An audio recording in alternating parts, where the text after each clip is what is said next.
Hello, everybody, and welcome to yet another Ask Professor Paranormal, where the summer is getting close to being over.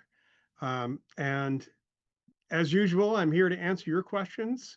I actually have a couple of questions that came to me before the show for a change a couple of days ago. Just as a reminder, if you ever have a question you'd like to have me ask, whether you can attend or not, because you can always watch the replay, please be sure to send me a note. The email is just simply askprofparanormal@gmail.com or just profparanormal@gmail.com. And I'll be sure to respond to that and take note of it for the next show. So tonight, I just want to mention up front, and then I'll mention again at the end, that I've talked about the Forever Family Foundation Psychic and Mediumship Development Conference, which is happening in Burbank, California in October. With a couple of special events that we've got associated with that. We're pretty much full. In fact, we hit our number last week, and we were able to work out the math and spacing in the ballroom that we're using at the Hotel Burbank to increase by a couple dozen more seats. But they're going fast. So if you have any interest, be sure to go to the link I'm going to plop into the chat right here. It's actually the link to the Constant Contact page that has all the registration information on it. So I'm just going to pop it into the chat. So if you're interested, be sure to do that soon, because otherwise there won't be any space for that. And it looks like, is this going to go? That's not even going to go. All right, it's too long. So let me do something shorter here. Just go to the events page. You can click on the event, and that's here. There we go. All right. Think about questions for a bit. And let's start with the two questions I got. So actually, one is a group of questions all about psychokinesis, or mind over matter, or mind-matter interaction. Telekinesis is one form of psychokinesis. Of course, PK covers wide range from affecting devices, moving objects, affecting energy, bending spoons with your bare mind. This all sorts of poltergeist phenomena is in there as well. It all involves psychokinesis. And just as a reminder, if a ghost moves something because all they are is a mind, that is still psychokinesis, just different than a living source that's there. So this individual was asking me questions about PK, how the physics work, and then we'll talk about a couple other questions here, because she had watched a spoon bending video and apparently was able to bend a couple spoons. So we don't know, honestly, we don't know what the physics of psychokinesis are at this point. There are a number of possibilities. The one thing that is pretty clear, it's not like the Invisible Girl or Invisible Woman from the Fantastic Four. It's not like a force beam comes out of somebody's head and moves the object or affects things. It's a different thing. It's consciousness directly interacting with the world. It's hard to know whether it's force or just some form of energy or something else. We have multiple theories within parapsychology from physicists who are connected to our field, and we just don't know which one is working. What makes things move, what makes things change in that case. I mean, the largest body of data that we have on psychokinesis in parapsychology is the ability of people to affect random number or random event generators. These are devices that internally kind of think of it as doing coin flips and making the devices essentially be non-random rather than constant randomness that happens. That's where we get most of the data from.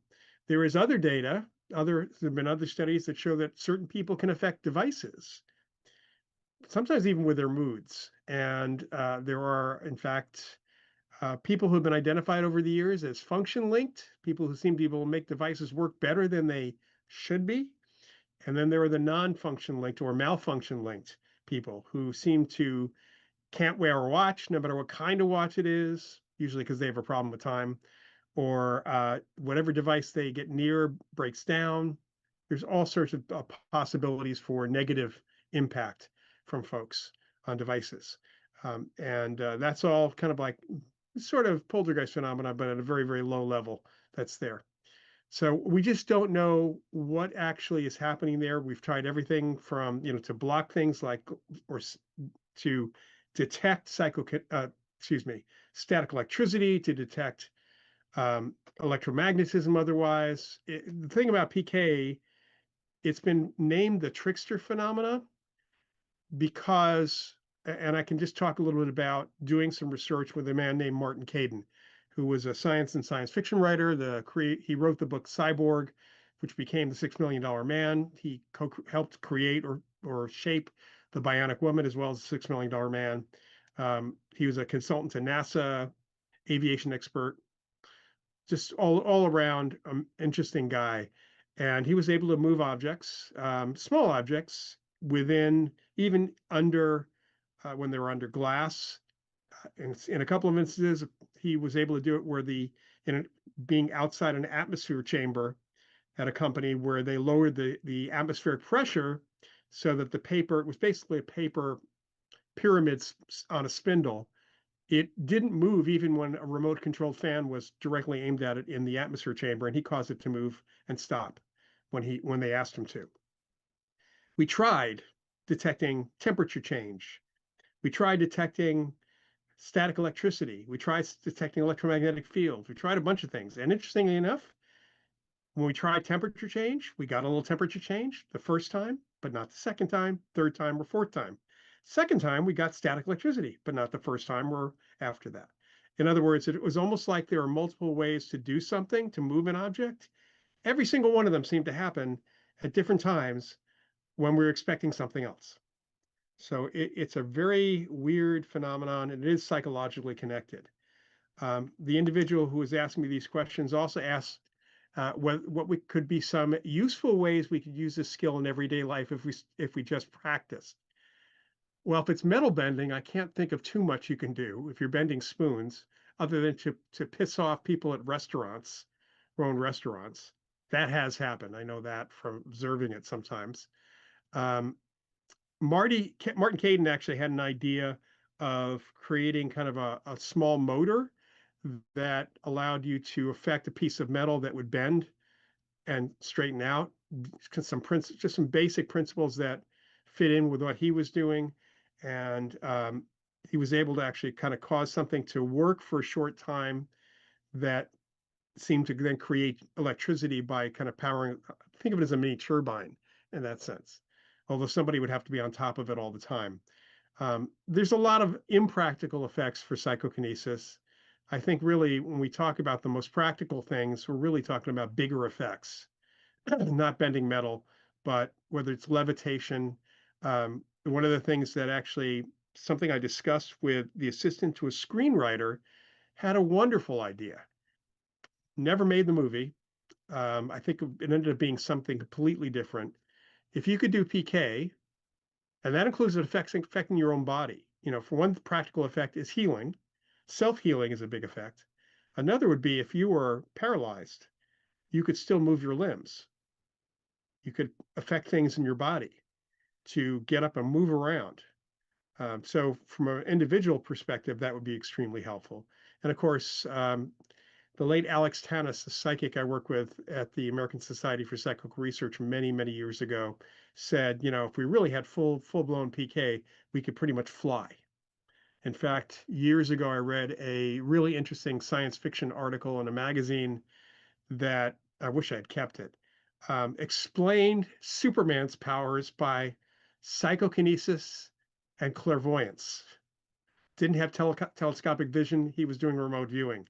Heat vision was because his PK was exciting the molecules of the air and the object to basically heat them up, kind of like a microwave. Had all sorts of explanations for how even his invulnerability was kind of a PK force field. So a lot of practical applications if you actually had that kind of ability for that. It's not hard for people to learn to do some basic PK stuff, including moving these little energy wheels or PK targets like I described from Martin Caidin. But we tend not to, we have to be in a particular mindset for that. And the same thing for spoon bending for those parties. We run spoon bending parties. I'm actually surprised she was able to bend something watching a video, but I also looked at what she bent, and it may or may not have been, we'd look for a little bit more interesting bends than some of the stuff that was there. In fact, if I can remember where I put it, well, I'll find this here. Here it is. So I think I've shown this before. So PK parties or spoon bending parties were originally developed by a guy named Jack Houck, who was an aerospace engineer for Lockheed. And they're this kind of goofy situation where one basically gets people going. You get people yelling at spoons, you do all sorts of stuff.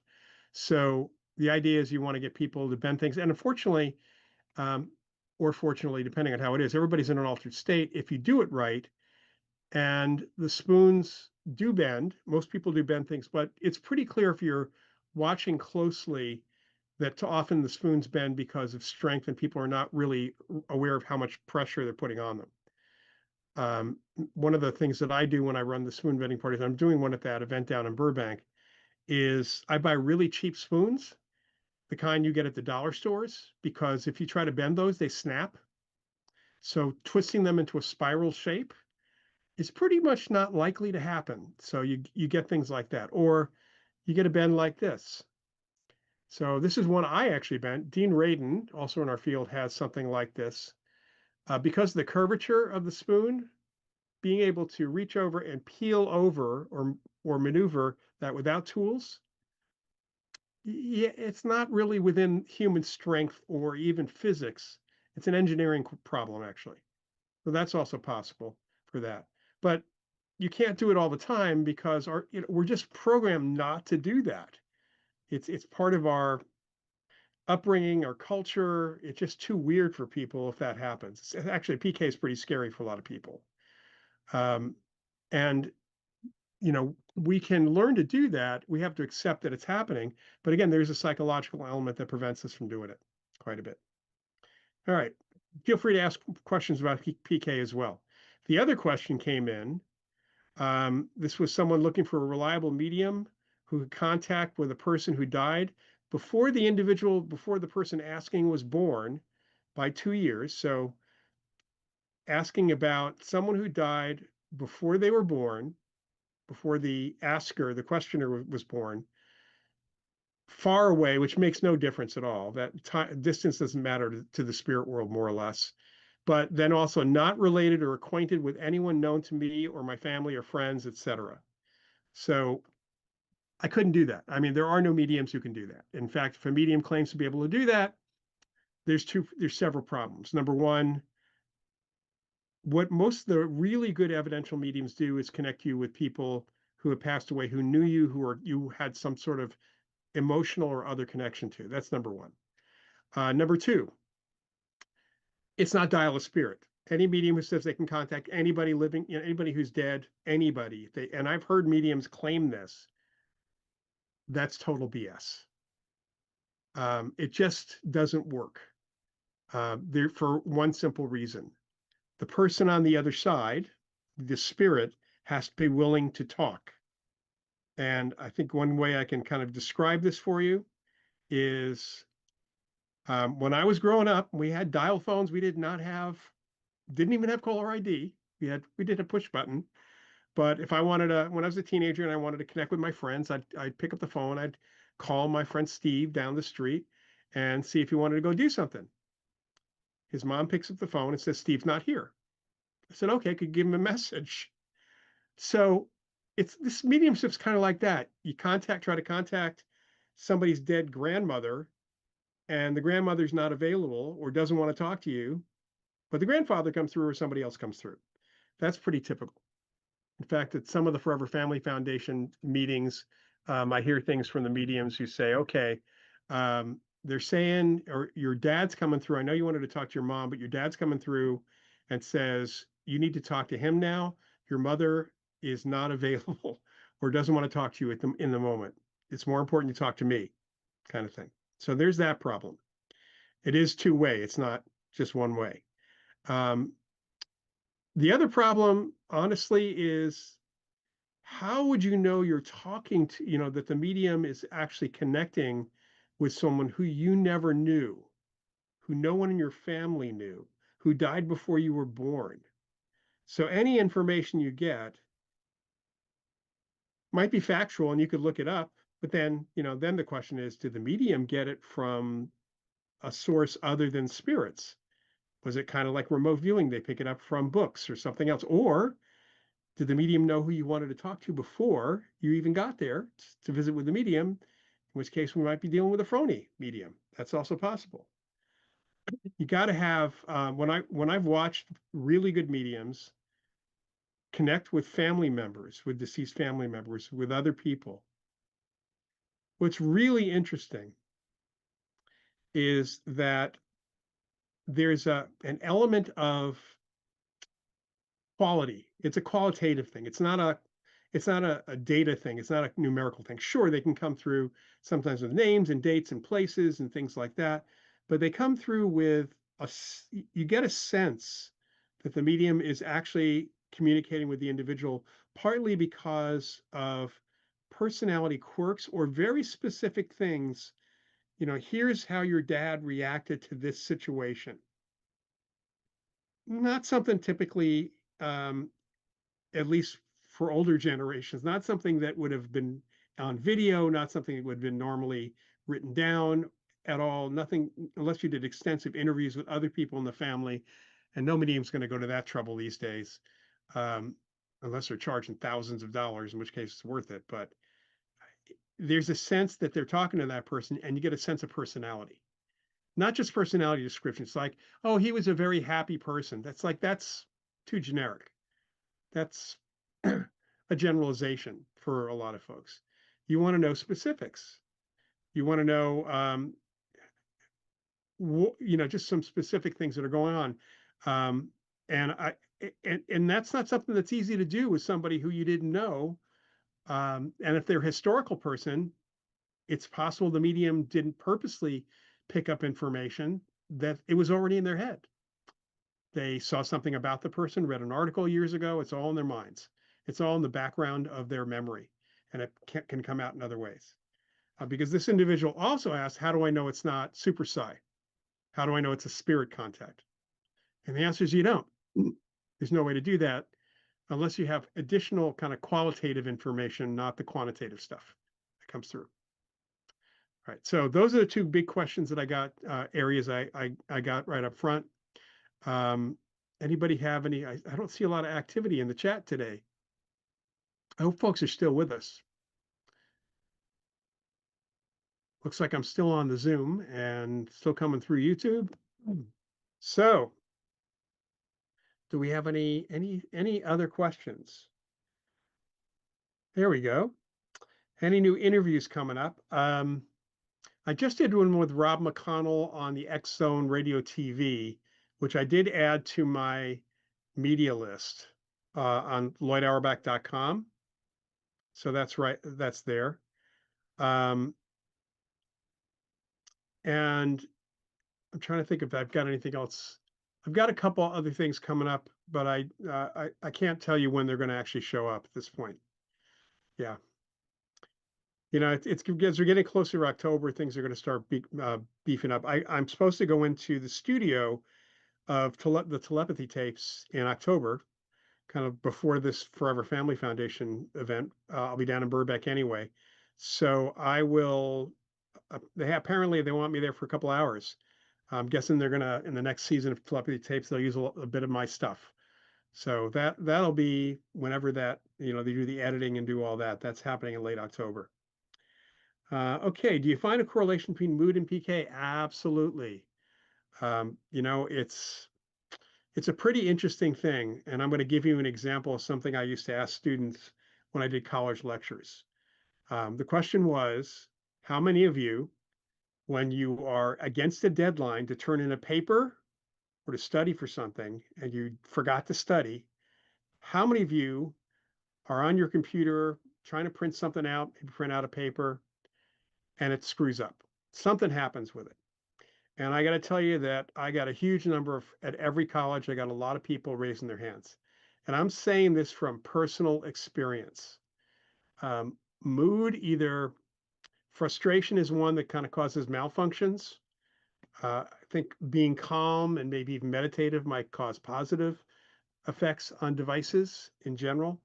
Um, Mood and the state of mind you're in can affect things. I had a bunch of PK experiences happen to me in my early years in the field when I was really, really bored, so that things would happen just to kind of keep me interested. But the experience I want to tell you here about frustration, um, in the 1980s, I was involved, late 80s, I was involved with a organization here in the Bay Area called the California Society for Psychical Study, which had been around since the 50s and unfortunately no longer exists. Kind of fell apart in the mid 2000s. About 2005, I think was the last year of it. At one point, I was president of the organization too. And I was, this is when we had fairly primitive desktop computers. I had an Apple IIc, if people remember that. In fact, I still have it. Still works. And I was using just a very simple print program called Print Shop to create a calendar for the next couple of months with our speakers. And I had just gotten back from work. I was in a rush to get that done because I had something else I had to go out and teach much later. But I had a meeting before the teaching that was happening, and I'm on this thing, and all of a sudden, when I open up Print Shop, it cycles through. So it's almost as if it had multiple options, and it kept on cycling through, and it wasn't like a key was stuck. So I immediately called because I didn't have time. I called Broderbund Software when they had software help. Uh, Actually, in California, it was in Scotts Valley, and I get somebody on the phone and explain. I tell him what's going on, and he says to me, "It can't do that." I said, well, maybe it's not supposed to do that, but it is doing that. He says, no, the program's too simple. It can't do that. And then he stops for a moment. He says, so I'm guessing you're frustrated now, but when you started, were you in a rush? Were you frustrated with something going on? And I said, why do you ask? And he then says to me, well, we've noticed here, and I've talked to people at other software companies, that when people are really frustrated or in their rush or really angry, that things don't work right or they actually work weirdly. At which point I said to him, I'm a parapsychologist. We need to talk. And we had an hour and a half conversation. I was late. I just called my meeting, the people for the meeting. I told them I'd skip that, we had to reschedule. And ultimately, what he told me to do was to turn off the computer. He gave me his direct line phone number, turn off the computer, take a walk around the block, take a couple deep breaths, come back and turn it back on, and then call me. And that's when we had our long conversation when I called him back because it was working fine after that. And I had already tried rebooting and the whole bit. So I've had other experiences. Sometimes it is Microsoft that causes the frustration. This happened to me the other day with an update on two different computers. So it's not always us. Um, and usually when I told students that, if it doesn't work right, there's a couple of things that can happen when things malfunction on a computer. For example, one is you're hitting the wrong keys by accident, and that can cause some problems. The other is it's PK, but the third is it's just Microsoft. So, and I have to say that usually it's an update that does that. All right, going back over here. So mood, yes, and PK is absolutely connected. Paul, you're looking forward to the telepathy documentary. I heard about that. Yeah, I'm looking forward to that too. Ed Kelly Duff said he's working on book 4. Enjoyed reading Reproducible Mind, Beyond Physicalism, and Consciousness Unbound. Yeah, for those of you that are really want to get into philosophy and research on consciousness in general, the books by Ed Kelly are amazing. They really are excellent books. And actually, the first one, Irreducible Mind, includes a CD. I don't know if it still does, but included the CD in the version I got when it first came out, which had an ebook of one of Frederick Myers' books early on, Human Personality and Survival of Bodily Death, written by Myers and a few others from the late 19th century, which, by the way, you can get for free on the Internet Archive anyway. Let's see, the IANS conference is coming up this month. We just passed the conference. I haven't heard the upshot of it, but the conference of the Parapsychological Association just happened down in Sydney, Australia. And in fact, if you would like to look at the latest research or what the research subjects are, then you can go to this link that I just put into the chat. to download the abstracts of the presented papers. They don't publish, they used to publish a book of all the papers. They don't do that anymore. Nowadays, they just tell people to contact the authors, and there's information in the abstracts on doing that for that sort of thing. But that is something you can do even without being, should be able to do that without even being a member of the Parapsychological Association. So I do recommend, if you want to keep on top of things, you can go back into the publications of the PA and see past abstracts too. It's just one way of seeing what the science is and what's going on there in general. Okay, let's see here.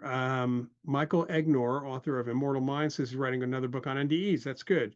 And there's been more stuff showing up on, there was an article recently on Psychology Today. So psychologists are finally getting on board with understanding that NDEs are not don't have a good explanation that's materialist or fits in with everything else. So it's fine. I think the near-death experience is probably, so it's so common, or it's common enough and getting enough attention from folks that it just doesn't have an explanation that accounts for everything that happens in the NDE. There are still the skeptics or pseudo-skeptics out there who are claiming that they have the explanation or explanations. They just don't hold up across the board for all the different experiences that people have. So, when we talk about that kind of evidence in that sense, a lot of folks make a deal about the fact that there's no proof. There's, in fact, I saw somebody posting something recently on Facebook that there was no evidence for psychic abilities or psychic phenomena. It's like huge amount of evidence, over 140 plus years of evidence. Whether it's good evidence is a different question. It is good evidence. There's a lot of good evidence. There's patterns that hold over time, more and more patterns. But fact is that when they say there's no evidence, clearly this is a belief-based statement, because if I have an experience, that's evidence. Again, there may be another explanation for it, but it's still evidence. And if you want to throw out the evidence for psychic phenomena based on people's experiences being subjective, you better throw out the majority of psychology in general, because that's all subjective. And in fact, we know a lot of it's wrong, depending on the school of psychology you're approaching, how you're approaching things. People have been misdiagnosed. People get misdiagnosed just for believing in psychic phenomena, that something psychic is happening. So it's just really, science is a difficult thing. Social science is very different than physical science. And a lot of times when these folks say there's no evidence, they want physical evidence. But I want physical evidence of emotions besides observations and personal feelings. There really aren't. There's not the kind of evidence they're looking for from us in general. You say, I don't mind if you won't reincarnate. Yeah. And I know there was this old joke that, with somebody, I don't remember who said this years ago, that when somebody dies who doesn't believe there's life after death, boy, are they going to be surprised. So I've said something like that to people too. And in fact, I think I like, I don't mind if you won't reincarnate. It's probably better for the world in some respects. But there was, some of you may know the Weekly World News. It used to be this black and white tabloid in like the National Enquirer, but it was a black and white tabloid at the supermarket checkout stands. It was gone for a long time. It's still not in print, but it's definitely active on the web. It's just weeklyworldnews.com. The articles are generally written by fiction writers, science fiction writers, comic book writers in the past. I'm not sure who they are these days, but for quite some time in the early 2000s, it was science fiction writers and comic book writers writing stuff.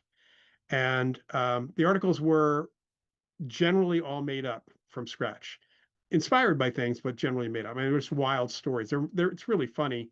In fact, when I was doing some radio shows after Ghostbusters and into the 90s, if I was in studio, sometimes if it was a disc jockey or someone else, one of the things they had there sitting there, next to them was the Weekly World News, because if things got boring, they could always read an article from the Weekly World News.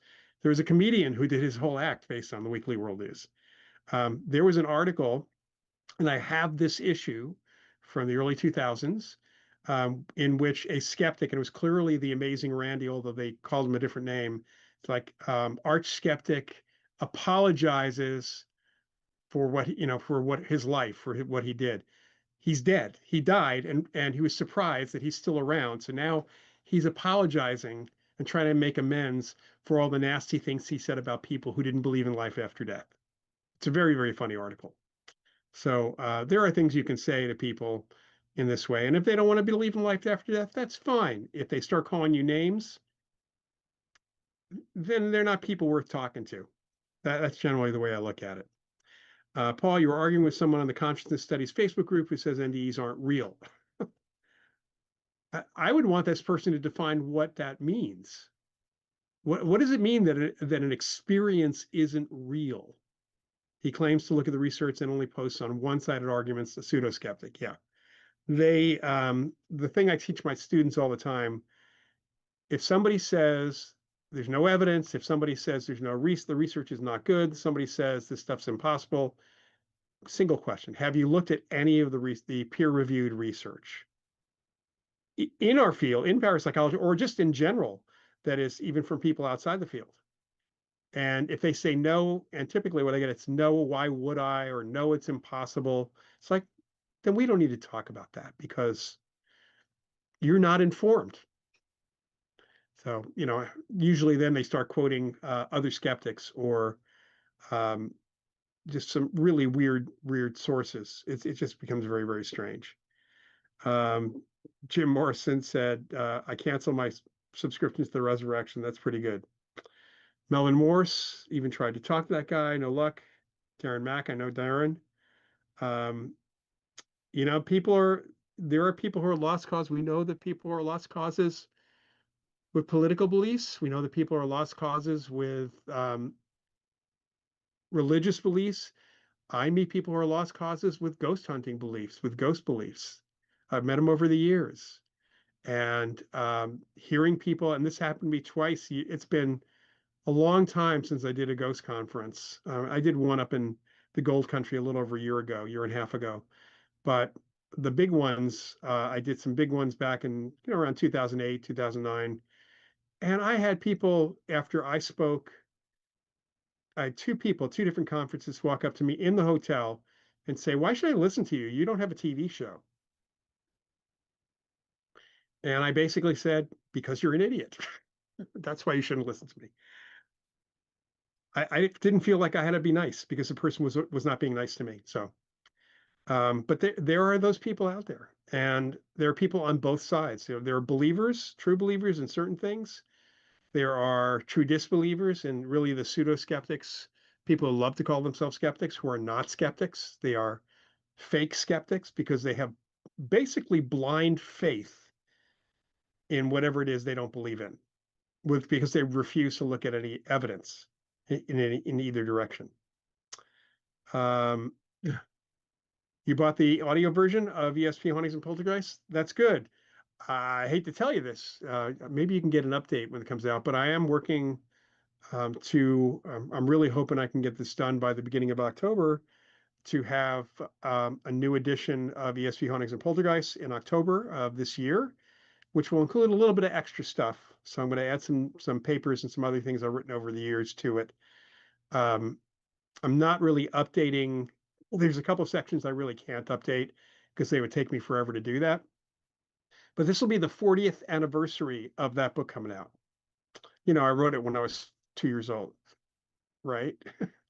um, yeah, it's going to be the 40th anniversary. So I feel like either around October, which is when the book originally came out, or shortly thereafter, it'll be out in trade paperback. It'll be an audiobook also, an AV, AI audiobook, because unfortunately I don't have the wherewithal to read the book for that, because the editing takes just forever. But it'll also be in as an ebook. It'll be available, and I'll make it. It's going to be pretty reasonable in terms of an ebook. I'm probably going to keep it at maybe even the original price, which I think was $5.99. So just because it is the 40th anniversary, that was the original price of the paperback. So I'll keep that going for that. Also, sometime in the next several months, I should have this book back out. I should have really held it up when I was talking about psychokinesis. This is my Mind Over Matter book. It's the latest edition of this, which came out in 2017. It is unfortunately out of print. Llewellyn took it out of print. Apparently, it wasn't selling well enough. But I do have copies left. So if people want an autographed copy, I can sell you one. Just have to contact me. Sell you one and ship it to you. So I still have, I think, about 40 or 50 copies left, something like that.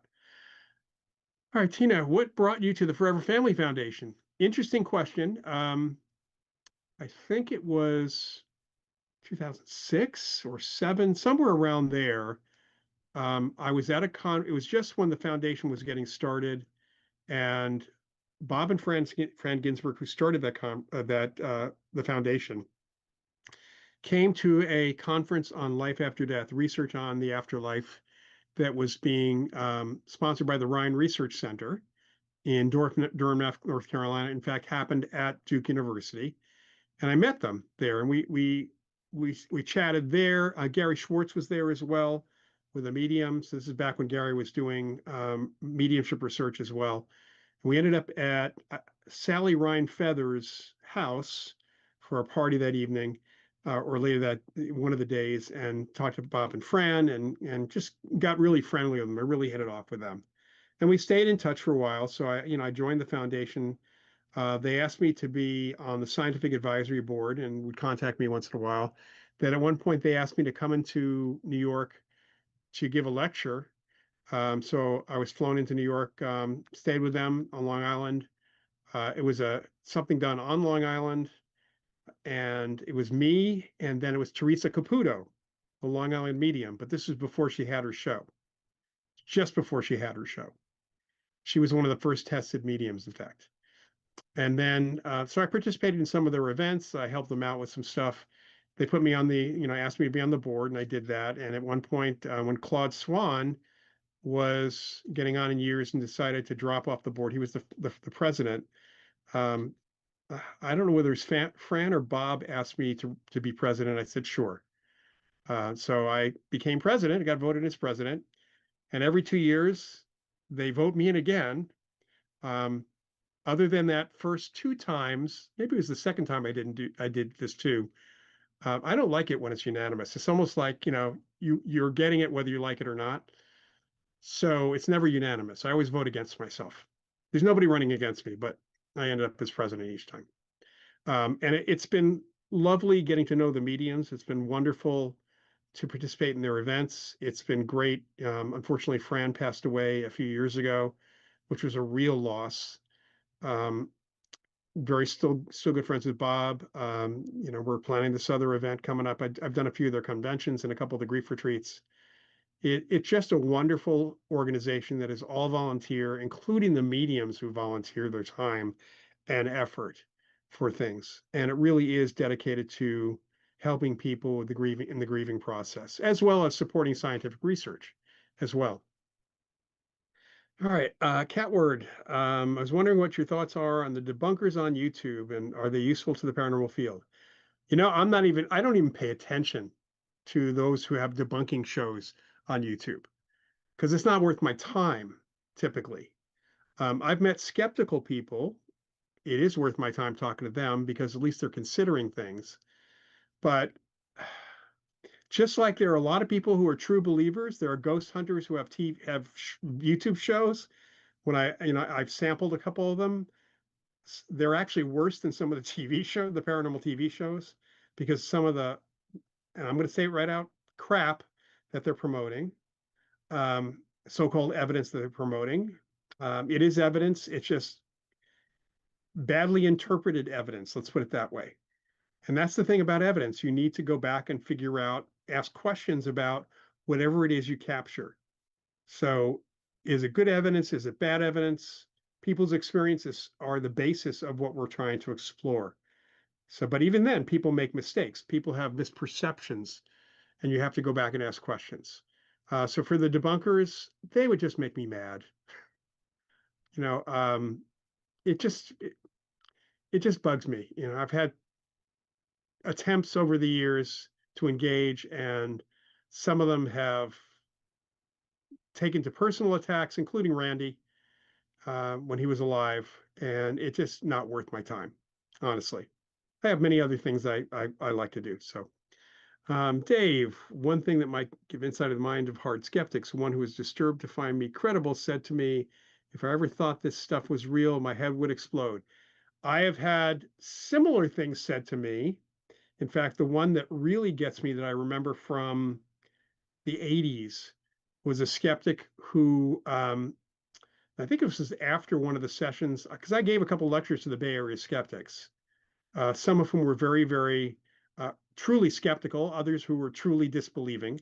But this one guy said something to me like, if ESP were real, if we showed that ESP was real, I think I'd have to kill myself.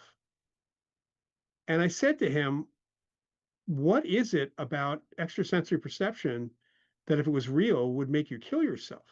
So that everybody could read my mind. I wouldn't have any secrets. I said, okay, well, number one, if you're worried about secrets that you don't want anybody else to know, I think you have a bigger worry than ESP. And number two, that's not how it works. If mainstream science said that ESP was real, it's not like everybody the next day is going to be able to do a deep dive into people's heads.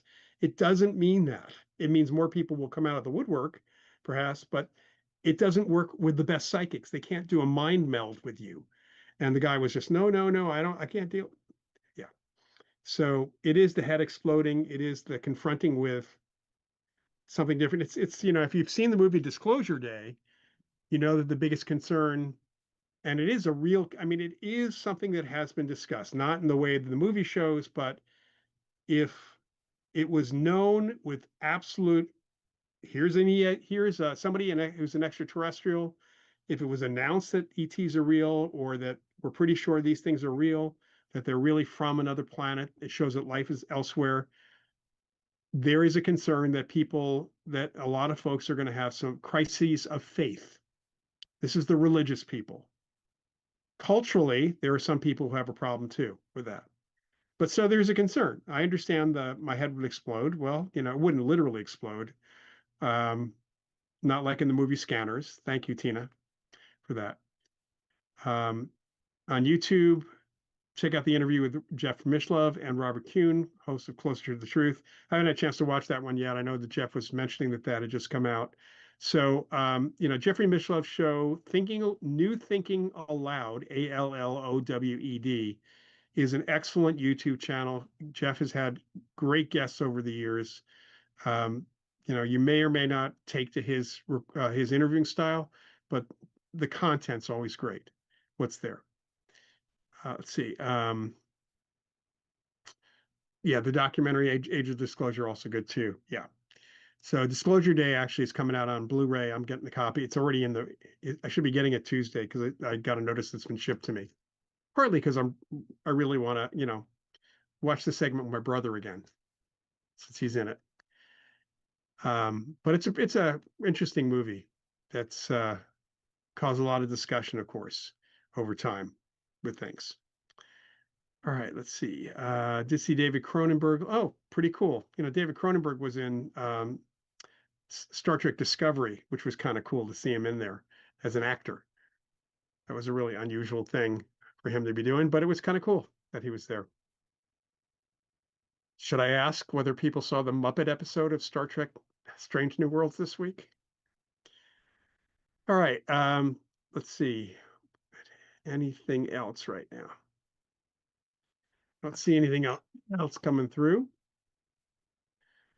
Let me mention that, for those of you that don't know, if you've not been to my website, lloydauerbach.com, there is an FAQ about apparitions, hauntings, and poltergeists and stuff like that. You could also go to the press kit and download that, or you could download, if you're curious. I mean, one of the things that happens to me is I go on podcasts and they almost inevitably ask me, how'd you get into this field? So I did a self-interview, which I included in the press kit for people. It's also from my book, A Paranormal Casebook. And once I actually get the 40th anniversary of ESP Hauntings and Poltergeist done and out, and I get Mind Over Matter in process, I've already pulled together what I'm going to include in a second casebook. because I have other cases that are really interesting. A lot of cases, honestly, that writing them up would be really boring, so I'm not even going to bother because I've done so many cases over the years. But I have some cases that, like with the first book, are very interesting cases. Um, Couple of public locations. Most of them are really residential type situations that we've done. So definitely, take a look at my website. There's a resources page that has links to all sorts of parapsychological organizations, paranormal organizations that have credibility, that have backup, and especially one of the ones that's one of the first links there is to the Psi Encyclopedia, which is from the Society for Psychical Research, which is always evolving. In fact, I've been asked to write an article on something. So it's always increasing its content. The new editor, Jim Matlock, has some plans to expanding it. He's being helped by Nancy Zingroni. So both of them have been our field for a very long time. Both of them are my colleagues. And they're, of course, working with the SPR folks. But anytime somebody says, what should I read about something? If you really want to read an in-depth article, that's where I'd go, is to the Science Encyclopedia. So that's one of the first links on the parapsychological resources, online resources. But there's a lot of other stuff, including some YouTube channels that I do follow. Thought people might be interested in the ones that I like, and some other resources that are more newsy that are out there for things. Do you believe in the concept that we're all connected? I do. Interconnectedness was the term that was used in the early 80s by a lot of folks. And it was used by people who were in the field of parapsychology. It was used by people outside the field of parapsychology who are more psychologically or otherwise oriented, but still have an interest in psychic functioning and consciousness. And it really was about consciousness. A man named Willis Harman, who was one of the two founders of the Institute of Noetic Sciences, the other one being former astronaut Edgar Mitchell. Willis Harman wrote about interconnectedness. It was involved in that. There were several others who were kind of real well-known people in the fledgling world of consciousness studies at the time, and interconnectedness is part of it. We're interconnected on two different levels. One of which is a maybe or sort of. But one of them seems to be that we are consciousness. The thing about ESP, extrasensory perception. Yes, there's information out there, but it seems that we have a connection in whatever it is that is transferring the information. That seems to be the case. The other is, it's not the connection that you might have with somebody who you know really well, but there's that connection. We're certainly connected to the planet. The other is the idea that people talk about psychic phenomena as if it is spooky action at a distance or quantum entanglement. So quantum entanglement is often used as the metaphor for how ESP works. The problem is we don't know that that's what's really going on. We don't know that quantum entanglement or entanglement at the quantum level, which is smaller than a proton or neutron or electron. So we're talking about a level of size of reality, which you could only get to unless if you were in a Marvel movie and named Ant-Man or the Wasp.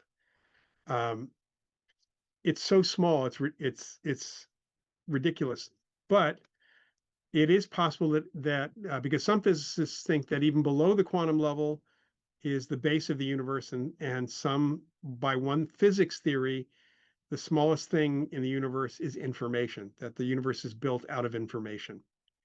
So with entanglement, if information comes from one place to another because two particles are entangled, and it pretty much is without any time in between, the problem we have at our size is, how does that information, number one, get to something that small? And then how does that information get to our awareness? And that doesn't work if it's just the brain. It only works if consciousness is more than the brain, is something else that might also operate on the quantum level. However, what I want to say about this is we are all entangled. We all have, potentially, we talk about quantum entanglement, two particles, or a particle is split, or two particles are brought together. Now they're entangled. We're all entangled. And the reason I say that is because we're made out of the stuff of the planet. The planet and the solar system is made out of stuff ejected from supernova years ago, billions of years ago. So the particles in our body are entangled with pretty much everybody else's particles, everything, except maybe for the meteoric dust that falls to the Earth every year. That's the only thing that didn't start on our planet. And there is meteoric dust that kind of falls to the Earth every year.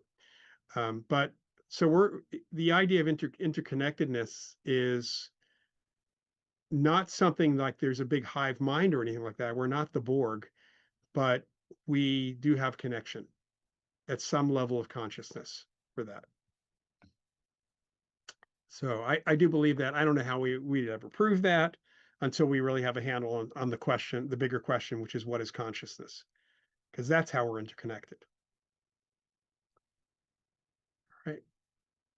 Did I stall the questions at that point by going off in that direction? All right. So I will mention again. Oh, there we go. Let's see here. Nope. That we have a few seats for anybody who might be coming to California or in California, especially Southern California or Nevada, and you wanted to come to the Forever Family Foundation's Psychic and Mediumship Development Conference, where I will be doing a bunch of things, including performing as Professor Paranormal. I'll be doing my mentalism show for the whole audience. We are doing a 2-track system for people who want to get development, other people who just want to try things out. So I'll be doing a spoon bending party. We're doing some psychic games. Um, I'll be talking a little bit about apparitions, about ghosts and things like that. We have a couple other things planned for the other track. Laura Lynn Jackson, whose name some of you may know. She's a very well-known medium. She's doing a special event on Friday night, doing kind of a gallery reading with another one of our mediums after dinner. That's a separate event from the 2-day conference, but she'll be doing a lecture on signs for the entire audience, and there'll be some gallery readings from some of our Forever Family Foundation mediums as well. So it's going to be a really great event. We have over 120 people already registered for both things. So we're down to the wire in terms of space that we'll actually have for the conference, but it's going to be a good event. And it's in beautiful downtown Burbank. Hotel's not a 5-star hotel. It's reasonable. I've stayed there before. That's where some TV companies have put me up. So it's definitely a comfortable hotel. I will tell you that. And it's near all sorts of restaurants and bars and stuff. Okay. Yeah, that is going to be a nice crowd. And, the Forever Family Foundation was doing conferences, an actual conference every other year for some time. We've been to Phoenix, San Diego. There was one in New York, I believe on Long Island. There have been a few other conferences. And this one, we'll see what the feedback is, but we'll probably do another one either next year or the year after, somewhere else in the United States. So we wanted to do it out here in the West Coast because normally we would be doing a grief retreat in October here in the Bay Area. We decided we wanted to do the conference here in the West Coast since there's not as much activity for the foundation on the West Coast at this point. Paul, there's a lot of theories on consciousness. Yeah, no kidding. You're giving us like a tiny piece of the list of people who've come up with theories of consciousness and writings about it. There are as many theories of consciousness as it seems there are theories of time, time and space. I have a whole shelf of books, philosophy and physics books, both that look at trying to look for how time works, not keeping time, but how time itself works, time and space and all that. It's like wide range. Even in physics, it's a wide range of stuff. Philosophy, it's a wide range. Consciousness it's just crazy and big. So when people talk about mainstream science and say, oh, it's figured all this stuff out, it's like, yeah, no, it hasn't. Consciousness, which psychic phenomena and abilities and experiences are within consciousness. Without understanding consciousness, there are some things we may never get to for the other. Then again, we might end up getting a handle on ESP and psychokinesis, which can give us some information about consciousness. But without understanding consciousness, I will tell you what I say typically to pseudo skeptics who say there's no proof of ghosts. Proof is a difficult thing because proof in science changes. There's proof is really acceptance in science. New information comes along, you change what the facts were or how the facts were interpreted, or you change the theory, you come up with a new theory. So proof is not what we're looking for in science. Evidence, people say there's no evidence for ghosts or for any of these things. And my response is, well, here's what a ghost is defined as in parapsychology. It's consciousness after death without a body. So can you prove the existence of consciousness? I mean, how do I prove a ghost exists if I can't prove the very thing that is defining a ghost in the living? We can't define it in the living. There's no agreed upon definition of conscious, except for the kind of being knocked unconscious or being conscious in that way. So, and Paul runs, Paul, glad you mentioned that. Paul runs a great Facebook group called Project Consciousness. Really a good place to visit. There are some really good groups on Facebook that are out there. But that is one, if you're interested in this question of consciousness, that's one worth taking a look at. What are your thoughts on Rupert Sheldrake's theory of morphic resonance? So the idea of morphogenic or morphogenetic, depending on, I've seen it both ways, fields. The idea that there's a field that connects everything. That's the interconnectedness thing. It's also the idea that living things are connected through the morphic resonance or morphic field is kind of an interesting idea that George Lucas actually used. He may not have called it that, but he certainly talked about the definition of the force is that life gives rise to the force, and that connects all things in the galaxy, kind of thing.